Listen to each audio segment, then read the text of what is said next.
नमस्कार, मी पूर्वी भावे। नेपाळमध्ये सोशल मीडिया बॅनचं निमित्त झालं, जेनझी पेटली आणि त्याच्यानंतर प्रचंड आंदोलन घडलं असं आपण गेले 2 दिवस ऐकतोय। आता तिथल्या पंतप्रधानांनी सुद्धा राजीनामा दिलेला आहे, पण प्रत्यक्षामध्ये मात्र या आंदोलनाच्या मागे फक्त सोशल मीडिया बॅन नाही तर प्रचंड मोठ्या प्रमाणावरती नेपाळमध्ये असलेला भ्रष्टाचार आणि त्याचबरोबर बेरोजगारी ही सुद्धा अतिशय महत्त्वाची कारण आहेत। इतकंच नाही तर गेले काही दिवस #NepoBaby, #NepalKids अशा पद्धतीची कॅम्पेन्स सोशल मीडियावरती चालली होती, ज्याच्यामध्ये नेपाळच्या नेपो किड्स बद्दल, त्यांच्या विलासी लाईफस्टाईल बद्दल खूप मोठ्या प्रमाणावरती निषेध करण्यात येत होता।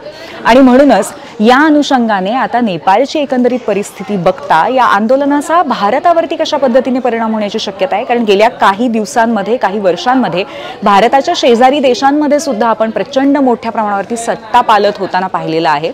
तसंच सध्या नेपाळमध्ये तरुणाईची नक्की व्यथा काय आहे, किती बेरोजगारी आहे, त्याची आकडेवारी काय आहे, हे सगळं आज आपण जाणून घेणार आहोत 0 आवरमध्ये। तेव्हा भेटूया रात्री 8 वाजता।